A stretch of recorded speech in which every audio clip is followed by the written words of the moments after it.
Hello my dear friend, welcome back to my channel IGNOU help book centre.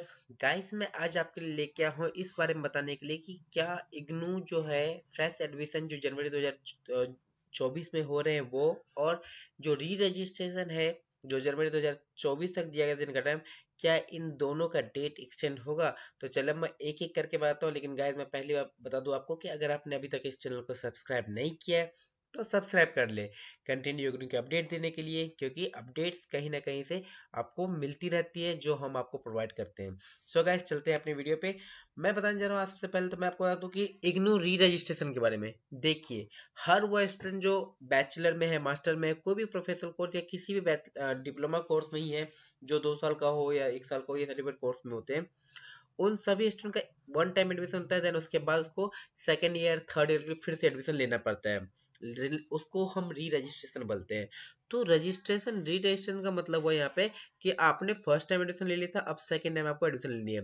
कई बार इग्नू में student पास हो या ना हो, उनको सेकेंड ईयर में एडमिशन अपने टाइम के अकॉर्डिंग लेनी पड़ती है, क्योंकि इग्नू कैरी फॉरवर्ड सिस्टम के थ्रू चलता है।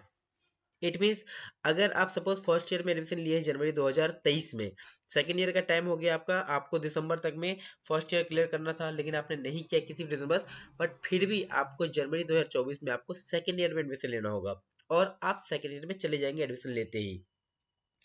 आप एग्जाम दिए हैं फर्स्ट ईयर का या नहीं दिए, ये मायने नहीं रखता। आपको एडमिशन लेना होगा और आप अपने शेड्यूल से ही चलेंगे। इन केस अगर आपने जनवरी 2024 में एडमिशन नहीं लिया है, तो आपका नया जो नेक्स्ट री रजिस्ट्रेशन होगा वो जून 2024 में होगा। इट मीन्स आप 6 महीने डिले हो गए आप। ये हुआ इसका मतलब। तो आपने अगर एग्जाम दिए हैं, एग्जाम क्लियर हुआ है नहीं हुआ है, रिजल्ट आया है नहीं हुआ है, अगर आपका सेकेंड ईयर में एडमिशन होना है, तो आप अपने टाइम और शेड्यूल के अकॉर्डिंग ही एडमिशन लेंगे। तो री रजिस्ट्रेशन का मतलब है कि आप अपना एडमिशन फर्स्ट टाइम करा चुके हैं, अब आप सेकेंड ईयर में एडमिशन लीजिए। देन उसके बाद फाइनल ईयर में आपको एडमिशन लेना पड़ेगा। तो देखिए, यहाँ पे री रजिस्ट्रेशन जो, सपोज अगर एमबीए की बात करूँ मैं, एमबीए में फर्स्ट सेमेस्टर सेकंड सेमेस्टर इस तरह से होते हैं। तो जून में फर्स्ट हुआ जिन्होंने एडमिशन लिया, जनवरी में सेकंड सेमेस्टर का एडमिशन, फिर जून में उनका थर्ड सेमेस्टर का एडमिशन, इस तरह से उनका एडमिशन होता है। चाहे वो एग्जाम दे, असाइनमेंट सबमिट करे या ना करे, उनको एडमिशन लेना होता है। नहीं लेने पे वो नेक्स्ट सेशन में चल जाएंगे, और नेक्स्ट सेशन का मतलब है कि 6 महीना वो डिले हो चुके हैं। यहाँ पे जो जनवरी का जो इन्होंने लास्ट डेट दिया था री रजिस्ट्रेशन करने का, वो है 29 जनवरी, जैसा कि यहाँ पे मेंशन किया हुआ है। पहले स्टार्ट हुआ था ये 5 दिसंबर से लेके 29 जनवरी तक, लेकिन अभी तक देखा जाए, क्योंकि कुछ समय पहले ही अभी एग्जाम खत्म हुए हैं, तो 5 जनवरी के साथ एग्जाम खत्म हुए थे ना, अभी भी रिजल्ट पेंडिंग है। तो कई स्टूडेंट वेट करते हैं कि रिजल्ट क्या आएगा, देन उसके हिसाब से वो करेंगे। ये सब वेट करते हैं, बस कुछ मैंडेटरी तो होते नहीं है। बट फिर भी इग्नू 29 जनवरी तक का टाइम दिया था कि आप अपना री रजिस्ट्रेशन करवा लें।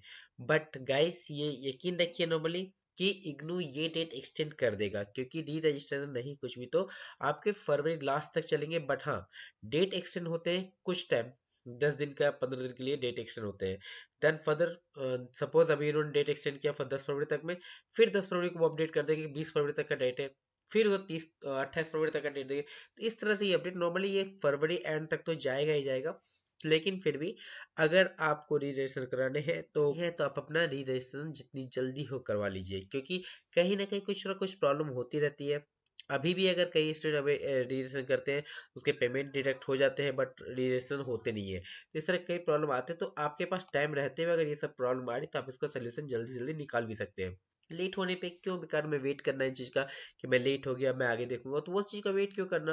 भाई, आपके पास टाइम है, आपके पास कोई प्रॉब्लम इशू नहीं है पेमेंट की या किसी भी चीज़ की, तब अपना री रजिस्ट्रेशन कीजिए। रजिस्ट्रेशन के अपना एडमिशन करके अपना सीट कंफर्म रखिए, हाँ मैंने अपना टाइम से ही अपना रजिस्ट्रेशन कर लिया था। तो ये तो है कि जनवरी 29 तारीख लास्ट डेट है, बट ये डेट आगे बढ़ेगी फेब तक। अब री रजिस्ट्रेशन के बारे में बताया मैंने कि री रजिस्ट्रेशन किनको करना होता है, और वो आसानी से कर लेते, कोई इशू नहीं होती। इसके साथ साथ मैं बताने जा रहा हूँ नॉर्मली कि इग्नू में जो फ्रेश एडमिशन इस वक्त चल रहे हैं, जरा उसका देखते हैं। फ्रेश एडमिशन का लास्ट डेट जो था वो है आपका 31 जनवरी 2024। जिन स्टूडेंट को इग्नू में एडमिशन लेने हैं, उन स्टूडेंट के लिए बता दूं मैं आपको कि 31 जनवरी 2024 तक का टाइम दिया गया था एडमिशन के लिए, लेकिन ये भी डेट एक्सटेंड होंगे।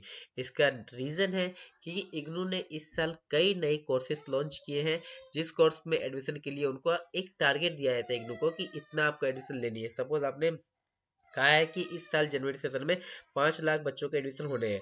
बट अगर 5 लाख एडमिशन नहीं हुए तो उसके अकॉर्डिंग वो डेट थोड़ी सी एक्सटेंड करते रहते हैं। 5 लाख के आसपास जाते ही उसके विंडो को क्लोज कर दिया जाता है। इट मीन्स ये रखिए कि अभी इन्होंने जनवरी में बहुत सारे कोर्स लॉन्च किए हैं, तो इतनी जल्दी स्टूडेंट एडमिशन भी नहीं लेंगे। उनको थोड़ा टाइम चाहिए समझने के लिए, स्टूडेंट को टाइम लगता है और न्यू कोर्स में मार्केटिंग करनी पड़ती है। तो ये सब काम इग्नू भी कर रहे हैं कंटिन्यू, और इसके साथ साथ स्टूडेंट भी इस चीज को समझते हैं और उसके हिसाब से वो एडमिशन लेते हैं। तो इस बात का भी यकीन रखिए कि 31 जनवरी 2024 जो दे रखा है, ये डेट भी एक्सटेंड होंगे। ये भी कम से कम नहीं कुछ भी तो फरवरी लास्ट तक जाएगा ही जाएगा।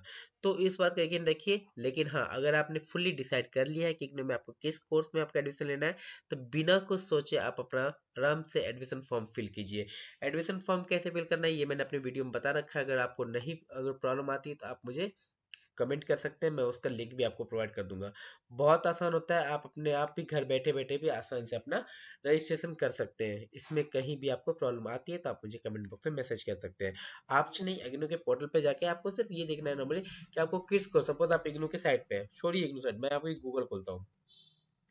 मैं गूगल पे गया, गूगल पे मैंने जस्ट मेंशन किया यहाँ पे इग्नू एडमिशन। इग्नू एडमिशन जैसे ही मैं लिखता हूँ, देखिए इग्नू की साइट खुल जाएगा, इग्नू एडमिशन का मेन। अब ये आपके फ्रंट पेज है। अब इस फ्रंट पेज के बेस पे जाइए, यहाँ से आप अपना प्रोग्राम चेक कीजिए, आपको कौन से प्रोग्राम करने हैं। आपके पास सारे प्रोग्राम यहाँ मेंशन किया हुआ है। जैसे सपोज यहाँ पे डिप्लोमा के भी है, सर्टिफिकेट के भी है, बैचलर के भी है। हर तरह के कोर्सेज यहाँ अवेलेबल है। आप जिस कोर्स को करना चाहते हैं उस कोर्स के लिए आप जाइए, देखिए उस कोर्स का ड्यूरेशन क्या है, उसका फी स्ट्रक्चर क्या है, कुछ भी आप प्रॉपर यहाँ से चेक कर सकते हैं। सपोज मैंने एक कोर्स लिया आपका DCCN, diploma in critical care nursing. इसका मैंने कोर्स लिया, 1 ईयर का ड्यूरेशन डिप्लोमा है ये। तो इसको मैं चेक कर, देखिए 1 ईयर का कोर्स है, ये सारी डिटेल यहाँ पे दी दी है। इसको क्या क्या मैंडेटरी है, डिस्क्रिप्शन में क्या क्या एलिजिबिलिटी है, ये GRM करना जरूरी है, 6,000 रुपये फुल प्रोग्राम कोर्स है। तो ये सारी चीज यहाँ पे दे रखा है इनका। इसके बेस पे आप चेक कीजिए कि कब तक का कोर्स है आपका, कितनी क्रेडिट को उतना समझना जरूरी नहीं होता है, बट फिर भी समझ लेंगे तो ज्यादा नुकसान नहीं देगा आपको। सो यहाँ से आपके पास डिटेल मिल गई, आप होम पे जाइए और यहाँ से अपना एडमिशन फॉर्म फिल कीजिए। बहुत सिंपल है। इनकेस कोई इशू आती है तो आप मुझे कांटेक्ट कर सकते हैं। सो गाइस, अगर अभी भी कोई चीज़ आपको जानना है या कोई डाउट है तो आप कमेंट कीजिए, और दिए हुए नंबर पे आप मुझे कांटेक्ट भी कर सकते हैं। So thank you so much my dear friend, thank you so much watching my video.